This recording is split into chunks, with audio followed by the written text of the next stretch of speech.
আসসালামু আলাইকুম রহমতুল্লাহি বারাকাতু। ডক্টর ইউনূস জাতির উদ্দেশ্যে ভাষণ দিলেন। তার ভাষণটা নিয়ে প্রতিটা স্তরে স্তরে আপনাকে চিন্তা করতে হবে। যদিও তার ভাষণটা, তিনি যে কথাগুলি বলছেন সেটা লিখিত ছিল না, তারপর অত্যন্ত চমৎকারভাবে তিনি সম্ভবত এই সময়ে যতগুলি প্রশ্ন ছিল মানুষের মনে, প্রত্যেকটা প্রশ্নের অ্যান্সার তিনি দিয়েছেন। এবং তিনি কিন্তু বল তার কোটে রাখেননি, জনগণের কাছে দিয়ে দিয়েছেন।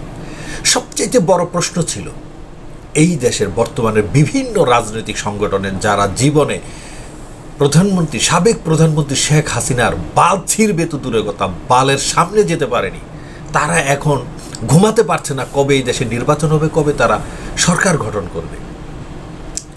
যারা গত 15 বছরে এমন কোনো আন্দোলন করতে পারেনি যে আন্দোলন দ্বারা হাসিনার শরীরে এক ফোঁটা ঘাম বের হয়েছে, অথচ তারা এখন এই দেশে আগামী দিনের মন্ত্রী হওয়ার স্বপ্ন দেখে। তাদের সেই প্রশ্নের সঠিক উত্তর, আমি বলবো যে মার্ভেলাস উত্তর বা ছক্কা পিটিয়ে দিয়েছেন। ডক্টর ইউনূস পরিষ্কার ভাষায় জানিয়ে দিলেন যে তিনি বা তার এই অন্তর্বর্তীকালীন সরকার কোনো রাজনৈতিক দলের ফসল নয়। তারা এই দেশের সাধারণ ছাত্র, সাধারণ মানুষের আমন্ত্রণে তারা এসেছে। তারা যখন মনে করবে যে এদের কাজ কতটুকু হওয়া দরকার, কতটুকু হয়েছে, তারা এখন থাকবে কি থাকবে না, তারা চলে যাবে। সবচাইতে আমার হৃদয়টা যে স্পর্শ করেছে যেই বিষয়টা নিয়ে, সেটা হলো যে তিনি সাবলীনভাবে বলে দিয়েছেন যে আমরা আমাদের যে কাজ আছে সেই কাজ নিয়ে আমরা অত্যন্ত খুশি। দেশ চালানো আমাদের কাজ না, দেশ শাসন করা আমাদের কাজ না। এর থেকে বড় জুতার বাড়ি আর কি হতে পারে এই দেশের বর্তমানে ব্যর্থ রাজনৈতিক নেতাদের, আমি জানি না। কারণ এই দেশে যারা রাজনীতিক নামে, বিশেষ করে বিএনপি থেকে শুরু করে যারা আছে বালসাল, এরা আসলে কেউ রাজনৈতিক ব্যক্তিত্ব না।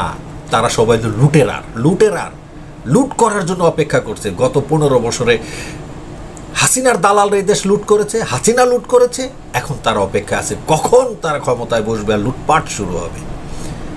এই দেশের সবচেয়ে জনপ্রিয় বর্তমানে দল যদি ধরি বিএনপি, এই ছাত্র আন্দোলনে কি ভূমিকা ছিল, তাদের থেকে অনেক বেশি ভূমিকা ছিল মাদ্রাসা ছাত্রদের। এই যে একটা আপৎকালীন বন্যা আসলো, হঠাৎ বন্যা, যে বন্যায় এই দেশের মানুষগুলি বিপদস্ত হয়ে গেছেন, একদম মানে কি পরিমাণ ক্ষতির মুখে পড়ছে এই দেশ, সেটা হয়তো আগামীতে বোঝা যাবে। যে পরিমাণ মানুষের প্রাণহানি হওয়ার কথা ছিল, সাধারণ মানুষের তৎপরতায় আমার মনে হয় না অতটুকুলি মানুষের মৃত্যু ঘটেছে। এইখানে আবার প্রশ্ন, বিএনপির কি পার্টিসিপেট? আপনারা বলতে পারেন বিএনপির কি পার্টিসিপেট? বিএনপি কি করেছে? কিন্তু তারা বসে আছে সরকার কবে নির্বাচন দিবে। গতকাল যে ভয়ঙ্কর ঘটনাটা ঘটে গেল আনসারদের দ্বারা, যে কোনো কিছুই গতকাল ঘটে যেতে পারত, সেখানে বিএনপিদের কী করার আছে? সেই রাস্তায় তো নামলো ছাত্ররাই। তো সুতরাং তাদের উদ্দেশ্যে আমি বলবো, ডক্টর ইউনূসের যে বক্তব্য সেটা অত্যন্ত পরিষ্কার। এই দেশের মানুষ যতদিন যাবে ততদিন তারা ক্ষমতায় থাকবে, এবং তাদেরকে রুটম্যাপ দিয়ে দেওয়ার জন্য আবেদন জানানো হয়েছে যে রাজনৈতিক দলগুলি আছেন যারা কুত্তা হয়ে বসে আছেন, আগামী দিনের এই দেশকে খাবলিয়ে খাবে, কোথা থেকে খাবে, কেমনে খাবে, তাদেরকে তিনি বলে দিয়েছেন যে কি কি জিনিস আমাদের করা দরকার, আপনারা আমাদের একটা রোডম্যাপ দেন, আমরা ওই রোডে চলব। ডক্টর ইউনূস বা আসিফ নজরুল কিংবা নাহিদ কিংবা যারাই আছে, তারা কেউ যে পলিটিশিয়ান লোক না, এটা তারা স্বীকার করে নিয়েছে। এর থেকে বড় আর কি হতে পারে? এবং তারা যে তাদের জায়গায় একদম 100% পারফেক্ট, বিশেষ করে ডক্টর ইউনূস। আমি তো মনে করি যে ডক্টর ইউনূসের ব্যাগটা বহন করার মতন একজন লোক, যতটা মেধা দরকার, যতটা প্রজ্ঞা দরকার, সেই লোক টোটাল বাংলাদেশেই নেই। বিএনপিতে তো থাকবো কি? বিএনপি কোনো রাজনৈতিক সংগঠনই না। আমি বললাম, যদি কেউ পারেন কমেন্টস এসে জানাই দিয়েন, আমার সাথে চ্যালেঞ্জ করেন, আমি লাইভ করব। বিএনপি দেখিয়ে দিয়েছে এই যে গত 20 দিনের আন্দোলন থেকে শুরু করে সরকার বর্ষে আজকে 21-22 দিন, এর মধ্যে দেখাই দিয়েছে বিএনপি যে এই দেশের প্রতি তাদের কতটুকু ভালোবাসা। তাদের চাই ক্ষমতা, অথচ জামাত একটা এই দেশের নিষিদ্ধ রাজনৈতিক সংগঠন, জামাত তাদের থেকে অনেক অনেক বেশি এই মুহূর্তে পাবলিক চয়েস করবে। তারা বন্যার মধ্যে আছে, তারা আন্দোলনের মধ্যে আছে, তারা কথা বলেছে, তারা ওই ভিসা হারামি নিচ্চুপা শয়তান ফখরুলের মতো না। ফখরুলের মতো না। বিএনপির একটা নেতা দেখান তো যে সৎ। এই ফখরুল তো একটা মাগি, ও কোনো নেতাই না। আজকে বলতে বাধ্য হলাম, তাকে আমি অনেক রেসপেক্ট করি, তিনি স্যার, একজন টিচার, কিন্তু আজকে তাকে বলতে বাধ্য হলাম তার মতো ইজরা দিয়ে এই দেশ, বিএনপি তো দূরের কথা, ওই যেসব পার্টিতে একজন সদস্য থাকে না, ওই পার্টিও চালানো সম্ভব না।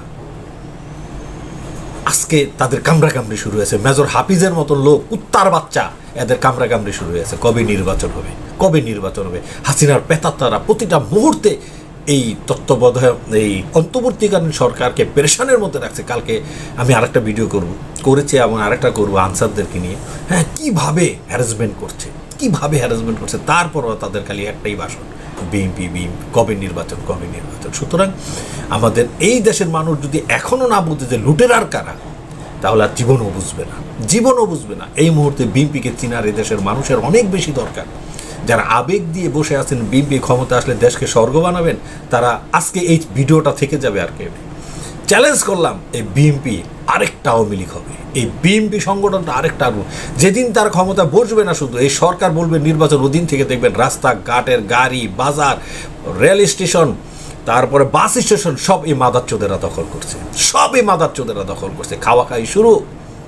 দেশের কল্যাণ এরা করবে না। যদি করতো এই বন্যায়, এই আন্দোলনে, তাদের অবশ্যই পারফরমেন্স থাকতো। আবারও ইউনূস স্যারকে ধন্যবাদ জানাই, বিশাল ধন্যবাদ জানাই, হৃদয়ের গভীর থেকে ধন্যবাদ জানাই। তিনি এই জাতির এই ক্রান্তিকালের যত প্রশ্ন ছিল, সমস্ত প্রশ্নের উত্তর তিনি সাবলীনভাবে আমাদেরকে দিয়ে দিয়েছেন।